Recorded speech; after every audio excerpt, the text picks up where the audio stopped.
If you'd asked me a few years ago what the word security meant, I would have pointed at my own life and said, this is it. Not flashy, not dramatic, just solid.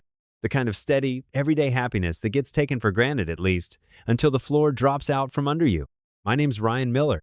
I'm 38, born and raised on the west side of Chicago, in a blue-collar neighborhood where people still wave to each other across the street, and hard work isn't just a bumper sticker. My dad ran his own auto shop for 30 years, could rebuild an engine with his eyes closed and one hand tied behind his back. My mom, God bless her, worked nights as an ICU nurse for most of my childhood. The two of them taught me more about loyalty, honesty, and just plain showing up for people than any college ever could. You get the idea, anything fancy, just Midwestern backbone. So maybe that's why I never expected anything wild out of life.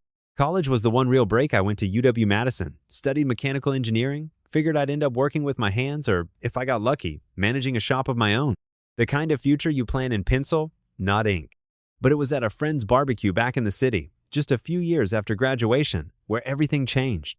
I was standing around the grill, trying not to burn the burgers, when I noticed her. Teresa. Tall, dark-haired, that spark in her eyes.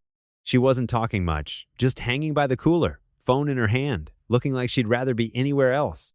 Later, I'd find out she'd just broken up with her long-term boyfriend, a guy I'd never meet, but whose ghost would hang over our lives longer than I realized. We started talking because I accidentally spilled half a beer on her shoe. Great first impression, right? But she laughed it off, said, well, at least it's not ketchup. And just like that, the ice was broken. The conversation went easy. We swapped stories about horrible jobs and college nightmares. She'd gone to DePaul, studied marketing, loved live music, couldn't cook to save her life. I teased her about her accent. She teased me about my obsession with the Cubs. People always act like real connection is some dramatic lightning bolt. For us, it was just comfort, a feeling like you'd known each other for years, even when you hadn't. We started meeting up for coffee, then walks along the lake, then dinners where we lost track of time and missed the last train home. 6 months of just being friends, maybe the healthiest 6 months of my life, in hindsight. After that, things moved fast. I asked her out officially the day after New Year's. By then, her breakup wasn't such a raw wound anymore, and she was ready to look forward. We started dating, and it felt right. No games, no second guessing. Just two people building something together, brick by brick. We met each other's families. Her folks were quieter, but welcoming. My dad liked her immediately, probably because she laughed at all his bad jokes. 2 years in, I proposed. Not in some grand gesture, just the two of us at the lake. Snow falling, my hands shaking like a rookie. She said yes before I could finish the question. We got married the next summer. Small church, backyard reception, lots of cheap beer, lots of love. By the time I turned 33, we'd scraped together enough for a down payment on a tidy little house in a Milwaukee suburb. Brick, 2 stories, just enough yard for a grill and maybe someday a playset for the kids we always talked about. I landed a solid job as an engineer at a Ford plant. Teresa had moved up to a management role in marketing at a tech company downtown. We had a decent pair of cars, a dog named Murphy who thought he owned the couch, and a savings account that didn't keep me up at night. Life was, well, if not perfect, then something damn close. We fell into the rhythms married couples dream about. Saturday mornings at the farmer's market, Sunday night takeout in front of Netflix. We argued about who left dishes in the sink? Sure, but there was always laughter at the end of it. Our friends joked that we were the reliable ones, the couple who always showed up on time, remembered birthdays, hosted barbecues. We even had a spreadsheet for our goals. Vacations we'd take, the number of kids we wanted. She wanted 2, I was lobbying for 3. Plans to visit her cousin in Boston. Eventually remodel the kitchen. Maybe it sounds boring to someone else. To me, it was the definition of home. Looking back now, it's almost funny the way you can live inside a bubble, not seeing the cracks until they're too wide to step over. At the time, though, I would have bet my last dollar that we were unbreakable. All those things people write about in greeting, cards trust, loyalty, growing old together, I thought we had them nailed. But you know the weirdest thing? The moment you start thinking nothing can go wrong, that's usually when the universe decides to teach you a little humility. Back then, though, I didn't see it coming. Not even close. I was just a guy with a toolbox in the garage, a wife who made him laugh, and a future that seemed set in stone. If only I'd known how quickly all of that can change. The thing about anniversaries, they sneak up on you. For me and Teresa, 5 years married felt like a big deal. I'd circled the date on the calendar months ahead, already brainstorming what to do. I'm not the world's most romantic guy, but I believe in showing up when it counts. Flowers, a nice dinner, maybe even a weekend away. That's what I pictured. But as the date got closer, I started feeling like a ghost in my own house. Teresa was distracted, I guess that's the word. I chalked it up to work at first. She'd just gotten put in charge of organizing her company's end-of-year graduation event, something about a big software launch, new hires, the whole dog and pony show for the execs. She talked about it nonstop. It was like living with a TED Talk that never ended. Ryan, do you think silver balloons are tacky? Should the music be more upbeat or chill? If I'm honest, I missed hearing about anything that wasn't about her job. What stung more was how much time she was putting in. Late nights at the office, working weekends, a million texts buzzing on her phone from coworkers. She started coming home tired, barely touching dinner, just collapsing onto the couch and zoning out. I'd make small talk. She'd give one-word answers. Murphy, our dog, seemed to get more eye contact than I did. At first, I told myself it was just a phase. Every couple goes through stretches like this, right? But it felt different. The laughter was gone, replaced with a sort of politeness. You ever have someone hug you and it feels like they're already halfway out the door? Yeah, that. The closer we got to our anniversary, the worse it got. Instead of talking about what we do, she barely mentioned it. I suggested a steakhouse. We both loved her. Answer was a shrug. Maybe. I'll see if I can get away from work. I started to feel like a backup singer at my own concert. The big day finally rolled around, and I was determined to make it special. Got a haircut, cleaned the car, made a reservation at that fancy Italian place downtown where we'd had our first real date. I even bought her a bracelet, nothing extravagant, but something I thought she'd like. Looking back, I almost laugh at how hopeful I was, like a rookie on draft night who still thinks his name might get called. She came home late again. Didn't even have time to change, just brushed her hair in the hallway mirror and said, "Ready?" Already on her phone as she grabbed her coat.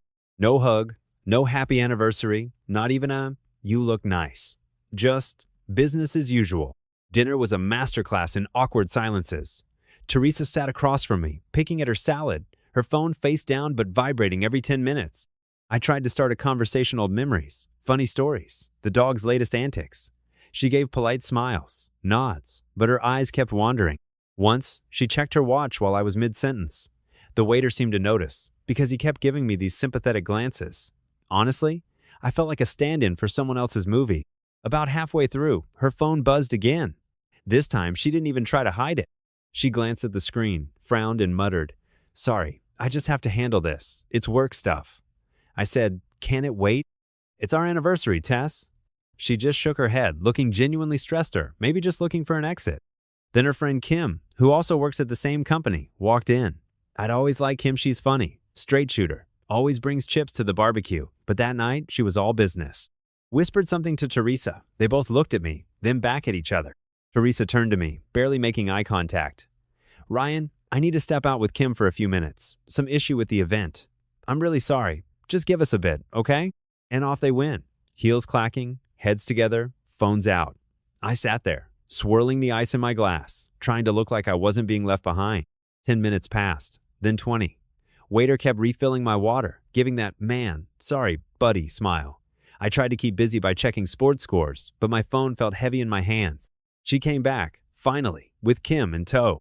They were talking in hushed voices. Then Teresa sat back down, checked her phone, and said, "Sorry, Ryan, can we just go home? I'm wiped." I paid the check, and we rode home in silence. Murphy wagged his tail at the door, like nothing was wrong. Teresa gave him a scratch behind the ears and went straight upstairs to shower. Me? I just sat at the kitchen table, staring at the half-eaten takeout tiramisu, feeling colder than the Wisconsin winter outside.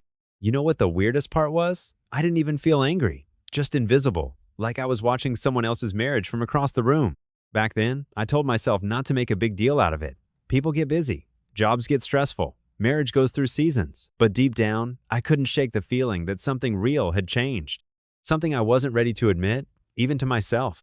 That was the night I realized you can live in the same house as someone and still be a million miles apart.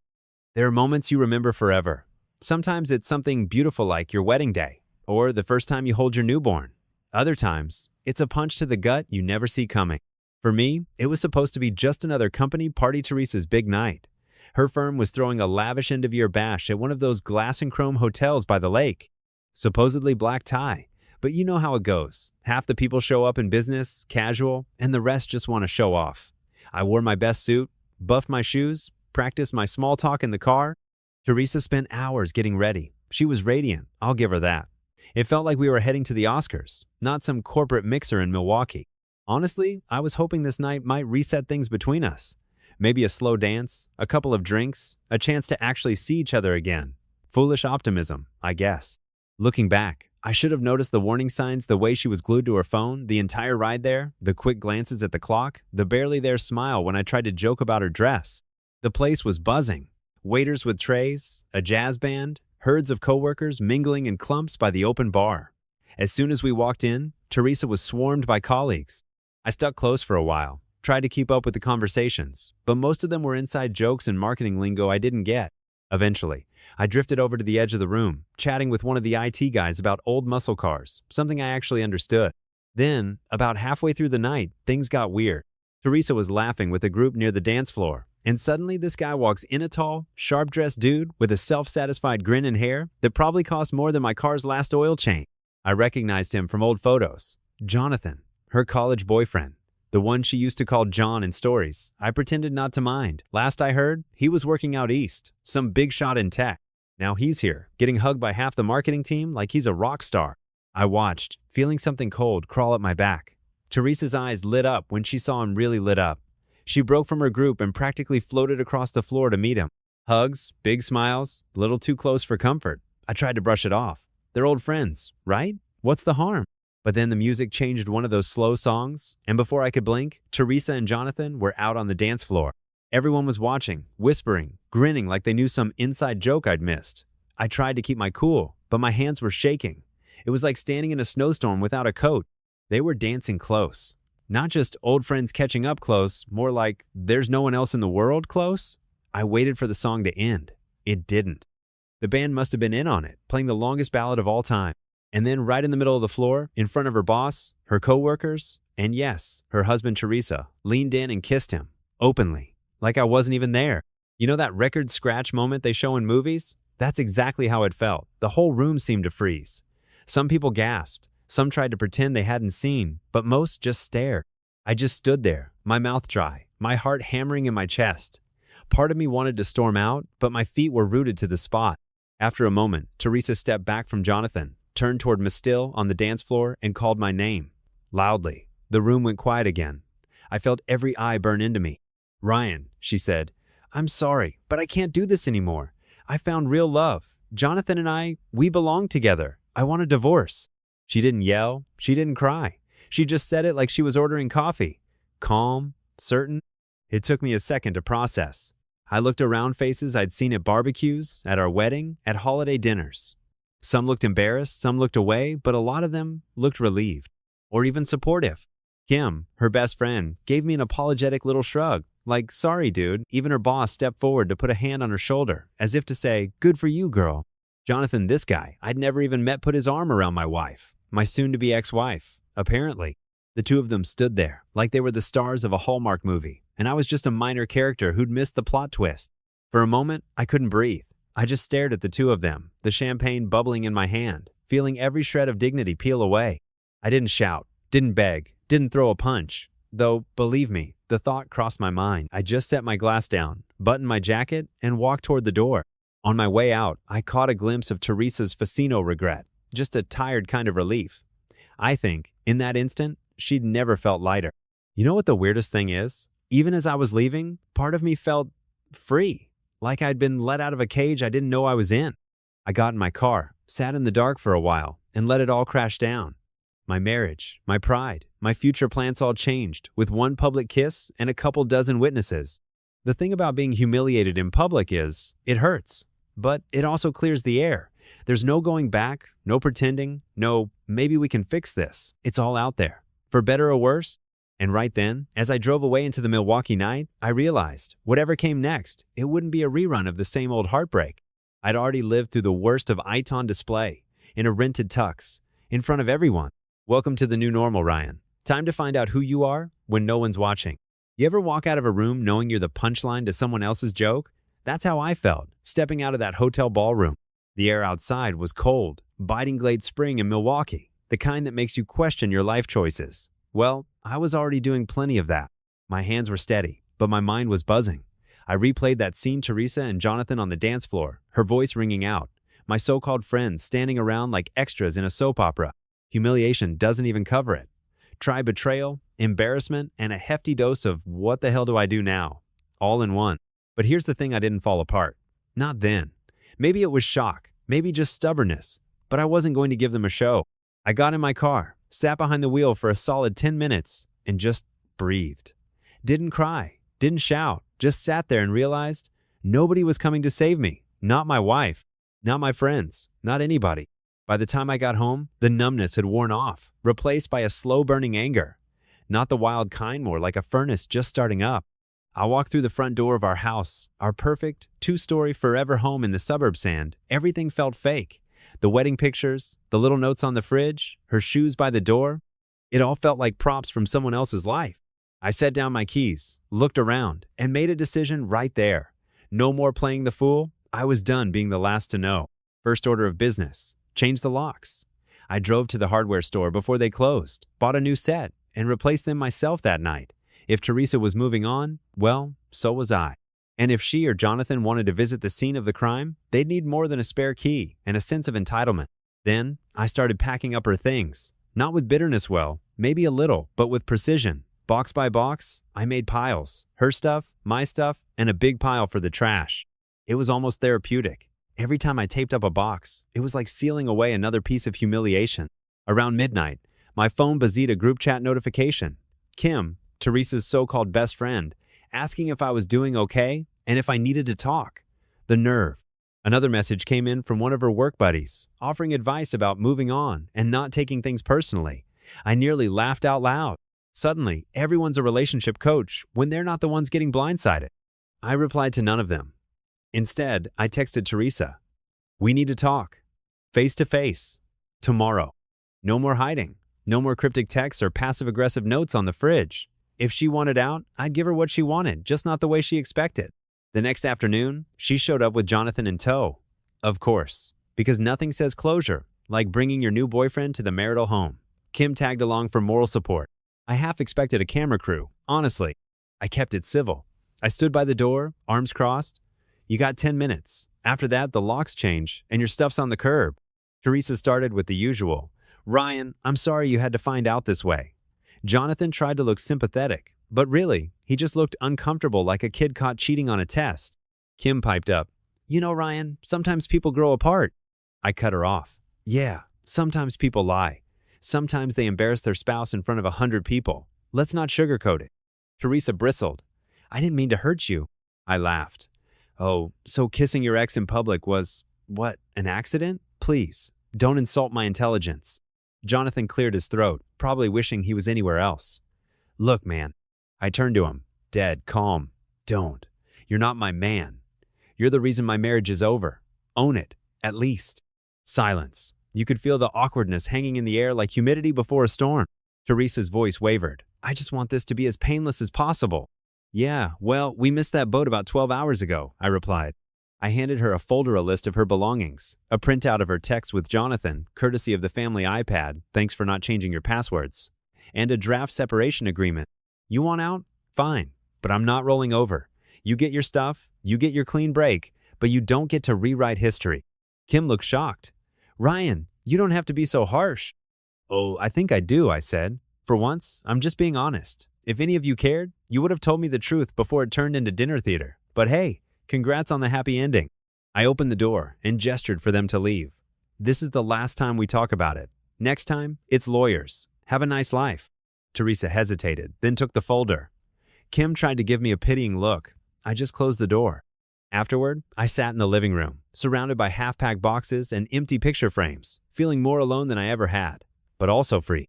For the first time, the humiliation started to fade, replaced by a steely kind of resolve.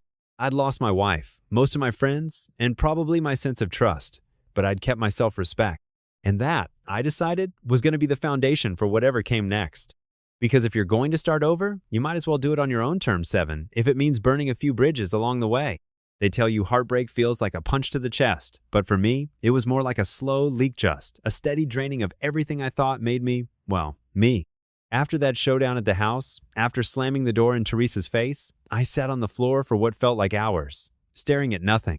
Listening to the refrigerator hum and the dog next door bark like life outside just kept rolling, not giving a damn that mine had just split in two. I stopped eating real meals, slept on the couch, surrounded by half-packed boxes and piles of her things I couldn't bring myself to move. My routine became work, home, drink, stare at the ceiling, rinse and repeat. For a while, I convinced myself I was managing. Yeah, right. But it didn't take long before the anger set in. And I'm not talking about some poetic, moody rage. I mean real, handshaking, need to smash something anger. First, it was a lampone of those ugly modern ones she'd picked out at IKEA. Then a stack of picture frames, wedding photos, and all. A few dinner plates, her favorite mug. I tore the sheets off the bed, kicked a chair across the living room. Childish? Maybe. But honestly, it felt good, at least for 5 seconds. After the storm passed, I'd sit among the ruins and feel even emptier than before. I probably looked unhinged to anyone passing by the window. Sometimes, in the darkest moments, I'd think, what's the point? But work kept me afloat, not because I loved it, but because it was something to do. I'd show up early, bury myself in design problems, stare at engine diagrams until the numbers blurred. My team at the plant probably thought I'd turned into a robot. Truth is, I was just trying to survive 1 hour at a time. Sandra, my secretary, saw right through it. She'd always been a straight shooter mid-50s, 2 ex-husbands, a laugh that could shake the walls. One morning, she cornered me at the coffee machine. "Ryan, you look like hell," she said, not even pretending to be polite. I managed to grunt. "It's been a week." She raised an eyebrow. "You want some unsolicited advice?" "Do I have a choice?" She smiled. "Nope. Look, you can keep smashing up your living room and pretending you're fine, or you can get some help. My brother's a shrink. Try talking to someone who doesn't work on carburetors." Honestly, I just froze. The idea of pouring my heart out to a stranger made my skin crawl. But Sandra wasn't wrong. I was headed nowhere fast. I promised I'd think about it. At home, the mess I'd made started to feel less like a statement and more like a prison. Plates smashed, photos trashed, the couch threadbare from too many nights alone. Eventually, I started cleaning up not because I wanted to, but because I couldn't stand the smell of old pizza and regret anymore. The divorce process, of course, was just getting started. Teresa was thorough. I'll give her that. Within a week of our last meeting, I got a lawyer's letter her lawyer, not mine, demanding her share of everything. The house, the savings, the car, even my 401k. She wanted it all. Her reason? Emotional distress. Apparently, my not agreeing to be humiliated quietly in public qualified as mental cruelty. You know what the weirdest thing is? I almost admired her nerve. Almost. My own lawyer, Steve, just shook his head when we met. "Ryan, you've got to fight for what's yours. Don't roll over just because you feel guilty or tired. She's playing hardball." I knew he was right, but all I wanted was to make the pain stop. Every phone call, every letter, every new demand from Teresa's side felt like another little cut. Meanwhile, Sandra kept checking in. Every morning, a cup of coffee would appear on my desk. Every Friday, she'd send me home early with some half-joking thread about calling my mother. The rest of the team started picking up the slack too. Darnell from Assembly offered to go for beers. Becky in HR slipped me the number of her old therapist. Funny how the people you least expect step up, while the ones you counted on vanish without a trace. I did finally call the therapist. Didn't spill my guts, but I started talking. About the anger, the nights I spent tearing my own life apart, the humiliation of watching someone you love just walk away. It wasn't a miracle cure, but it helped to say it out loud, to someone whose only job was to listen. By the end of the month, the house looked different. A little emptier, maybe, but less haunted. I started sleeping in my own bed again, ate a real meal or two, even managed to fix the chair I'd kicked across the living room just for the satisfaction of knowing I could. Teresa's lawyer kept pushing, of course. She wanted maximum compensation. I gave her what was fair, but not a penny more. She could keep her new life, her new man, and all the sympathy from people who'd never spent a single night in our home. Some nights, I still stared at the cracked picture frame on the mantel, the one I couldn't bring myself to throw away. It reminded me I'd loved and lost and survived. That was enough for now. The worst was over, I told myself. Now it was just about rebuilding one broken thing at a time. Divorce, as it turns out, is a lot less about heartbreak and a lot more about paperwork. And lawyers. Mountains and mountains of paperwork, and lawyers who charge by the hour just to read it back to you. Teresa's legal team came out swinging, no surprise there. I guess if you're going to blow up a marriage in a restaurant, you might as well go for the golden court too. The first letter was a classic.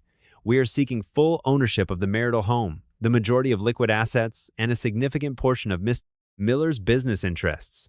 They made it sound almost polite. Almost. I remember sitting across from my own lawyer, Steve, staring at the demand sheet like it was written in some ancient language. "She wants the house?" I asked, trying to keep my voice steady. Steve nodded, sliding his glasses down his nose. "And half your shop, plus everything in your joint accounts. Basically, she wants to leave you with your truck and your name." I couldn't help but laugh. It was that or throw something. You've seen this before? He grinned. Oh, Ryan, I've seen a lot worse, but you did something smart back when you started the business. You set up those ownership papers, separated your assets, kept the finances clean. That's going to save your hide. That was one small mercy. I'd never imagined my caution would pay off quite like this, but for once, my old man's advice, get everything in writing, felt like a life raft. The process dragged on, one cold meeting after another. Steve handled most of it, but every so often, I had to show up, sign something, answer questions, pretend to care about amicable resolution.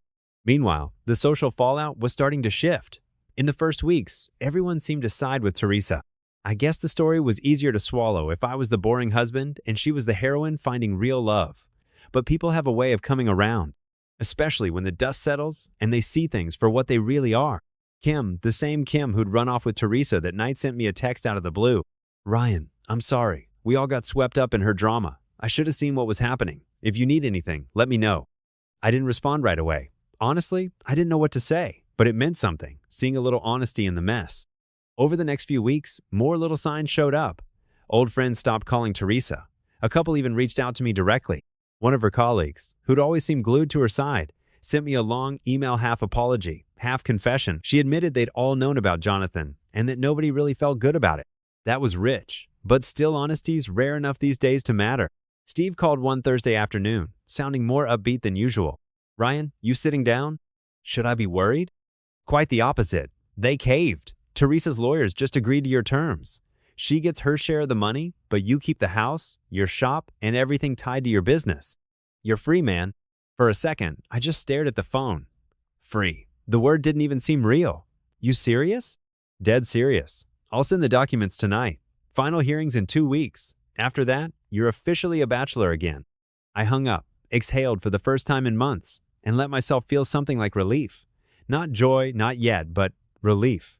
At least I wasn't about to lose everything I'd spent years building. Funny thing, I didn't want revenge. Not really. I just wanted to walk away with what was mine, with my dignity, and maybe a little hope that things could get better. The day the divorce was finalized, I walked out of that courthouse into a cold Milwaukee wind and felt like a chunk of weight finally slid off my chest. Teresa, for all her plotting, left with nothing but money. No house, no claim to the business. Not even many friends. Most of them had quietly drifted away, embarrassed, maybe, or just tired of her drama. I got the house. I got my shop. I kept the old Chevy. I even kept the dog. Not that she'd asked for him. Most of all, I got the peace of knowing I hadn't lost myself in the wreckage. A few weeks later, Sandra from work dragged me out for drinks. To new beginnings, she said, clinking her glass against mine. Honestly, for the first time in a long while, I felt like maybe she was right. Maybe this wasn't just an ending. Maybe it was the start of something I couldn't even picture yet. But at least, this time, I'd be the one calling the shots.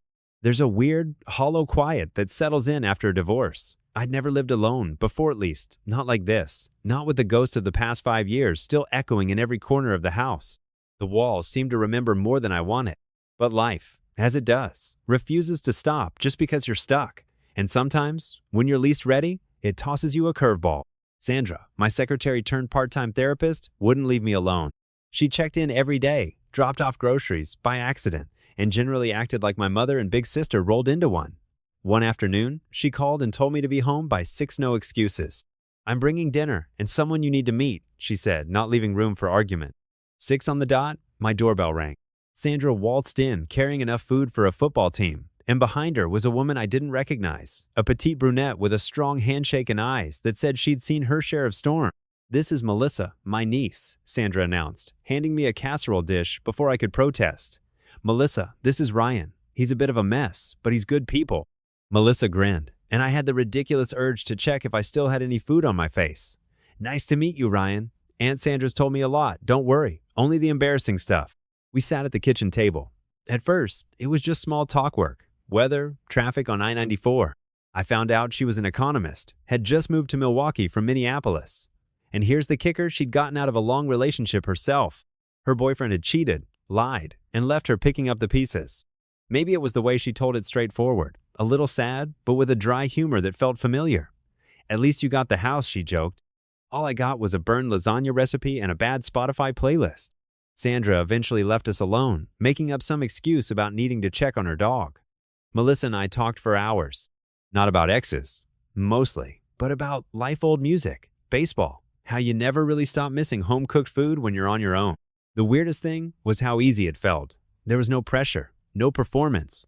I caught myself laughing a real laugh, not the polite kind I'd forced at work. At one point, she brushed a strand of hair behind her ear, looked up at me and said, "You know, you don't seem as broken as you probably feel." I just shrugged. Give it time. She smiled. Time's overrated. Sometimes you just need someone to listen. I realized then how long it had been since someone genuinely listened to me. Not as a problem to solve, not as a sad story, but just me. We said goodnight at the door, a little awkward, both of us knowing there was something more hanging in the air. She hesitated, then squeezed my hand. "Let's get coffee sometime. No casseroles, I promise." That night, for the first time in a long while, I lay in bed thinking about the future instead of replaying the past. Maybe it was the way Melissa looked at me open, unafraid her. Maybe it was just hope sneaking back in. Either way, it was a start. And after everything, I figured I could risk believing in new beginnings again. Even if I still had a long road ahead, it suddenly didn't feel so lonely. If you'd asked me a year ago if I could ever trust someone again, I probably would have laughed her, more likely, just stared at you like you'd asked if I believed in unicorns. But life's funny that way. Sometimes the things you're sure are gone for good find a way back, just with a different name and a new face. Melissa and I fell into a rhythm that made me realize how exhausting my old marriage had become. There was no pressure, no games. Our first real date was a disaster, a rainy Brewers game, where the hot dogs were cold and our seats leaked. But she made a joke about authentic Wisconsin ambiance, and we ended up drenched, shivering, and laughing until my stomach hurt. I hadn't felt that alive in years. Weekends quickly turned into our time. Sometimes it was fancy, like jazz at a little club downtown. But more often, it was simpler, coming over in sweatpants, us cooking terrible homemade pizza, and arguing about pineapple on top. She'd bring over those crime novels she loved, and I'd pretend not to care. But every time she left one on my nightstand, I'd finish it before the week was out. What surprised me most was how comfortable I was around her friends, and how quickly mine accepted her. There were no whispers, no weird looks, just people who'd been through enough themselves to know when something real was happening. Little things stood out. Melissa would send me a message on the rough days. "Need a burger and a vent?" She never tried to fix my problems, just listened, usually with her knees curled up on my couch, mug in hand. Her family was welcoming. Too, her mom reminded me of my own, and her dad just wanted to know if I could change the oil on his Ford. Bit by bit, the past stopped weighing me down. I caught myself thinking about the future, and for once, it didn't terrify me. It felt good, safe. Sometimes I'd just watch her reading in the sun and think, this is it. This is what I was supposed to find. The proposal wasn't a grand production. No fireworks, no skywriting, just a Sunday morning in my kitchen, pancakes burning on the stove, and Melissa dancing barefoot to some cheesy 80s song. I looked at her, flour on her cheek, hair a mess, and realized there was no better moment. So I grabbed a spoon, dropped to one knee on the sticky tile, and said, "Hey, want to do this for the rest of our lives?" She blinked, confused, then laughed so hard she nearly spilled her coffee. "Are you serious?" she asked. "As a heart attack?" I replied, grinning like an idiot. She nodded, tears in her eyes. "Yes, Ryan, absolutely yes." No speeches, no witnesses, just us, and a kitchen that suddenly felt like the luckiest place on earth. I never thought I'd get another shot at this, but as we sat there, arms wrapped around each other, I realized maybe you don't get just one chance at happiness. Maybe you just have to be brave enough to take the next one when it finally finds you. I never really believed in ghosts, at least. Not the kind that show up at your front door in broad daylight, wearing expensive sunglasses and regret. But that's pretty much what happened one Saturday afternoon when I heard the doorbell and found Teresa standing on my porch. I hadn't seen her in months. She looked different, older somehow, and not just because of the designer coat. There was something brittle in her expression, and her eyes, usually sharp, calculating, were tired. Honestly, for a second, I almost felt sorry for her. "Ryan," she said, voice wavering, "can I come in?" I could have said no, but some habits die hard. I stepped aside and let her in, watching her scan the house, noticing the new furniture, the photos of Melissa and me on the wall. She hesitated, clutching her purse like a life vest. We sat at the kitchen table. She didn't waste time. "I'm in trouble," she blurted out. "Jonathan, it's all a mess. He was caught moving company money, and now everyone's blaming me." He left, just disappeared. "The company's under investigation, and I'm being questioned, Ryan. I don't know what to do."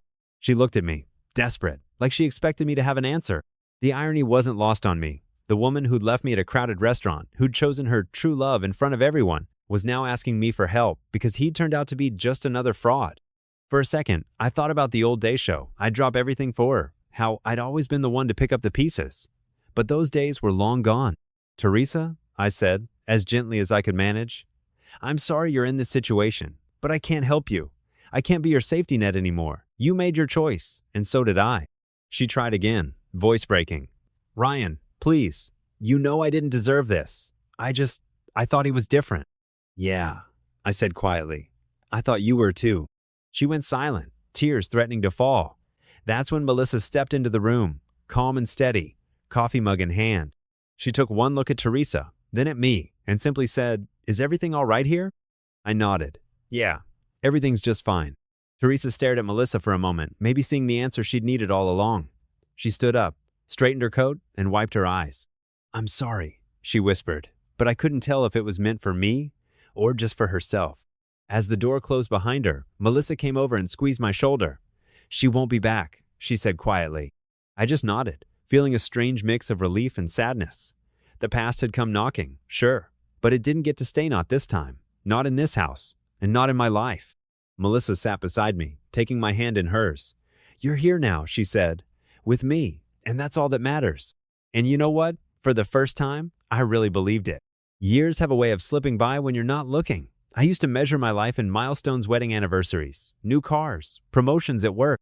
These days, it's more about moments, a toddler's laugh, a tired kiss goodnight, the warmth of a house that finally feels like a home again. Melissa and I got married on a crisp autumn afternoon, surrounded by the people who stuck by us when things were at their worst. The ceremony wasn't extravagant, but it was real, honest. We promised each other not fairy tales, but partnership. And for the first time in my life, I knew I was exactly where I was supposed to be. Our kids came along not long after, a girl first, then 2 boys, each one bringing new chaos and joy to the house in Milwaukee. My career took off too. Turns out, when you stop trying to impress the wrong people, you've got a lot more energy for the right things. The business grew. We moved into a bigger place, filled it with friends, laughter, and the kind of love that doesn't need to prove itself. Sometimes I'd catch myself at the dinner table, Melissa across from me, our kids bickering over dessert tan. "Remember how quiet this house used to be? How cold it felt after Teresa left?" I won't lie. There were nights I still woke up from bad dreams, thinking I'd lost it all again. But Melissa always seemed to know how to bring me back. She'd just reach over in the dark, squeeze my hand, and suddenly it was all okay. The years went by. Our children grew up and started lives of their own. Grandkids filled the halls with new noise and laughter. Through it all, Melissa was my anchor, me true beginning, not just my second act. One day, after the grandkids' soccer game, I ran into Teresa at the old grocery store downtown. She looked older, a little tired, but there was something softer about her. She told me she never remarried, that life hadn't turned out the way she'd hoped. There was regret in her voice, but also acceptance. "I was stupid, Ryan," she admitted quietly, "and I lost everything that ever really mattered." I smiled, not out of spite, but out of understanding. "Sometimes we don't know what matters until it's gone," I said, and I meant it. We chatted for a while, parted on decent terms. I walked out into the sunshine, grateful not just for the pain that was gone, but for everything it led me to. I wouldn't wish those years of heartbreak on anyone, but I also wouldn't trade the life I had now for anything. Eventually, as all stories go, time caught up to me. One winter morning, I woke with Melissa by my side, our hands still intertwined after so many years. The world was quiet, and I felt at peace. If there's anything after this, if there's a door to walk through or a light to step into, I hope Melissa is waiting for me there, with that same soft smile, ready for another lifetime of laughter and love. And if anyone asks what became of Ryan Miller, I hope they remember that he wasn't the man who lost everything. Once he was the man who found it all again, and never stopped being grateful.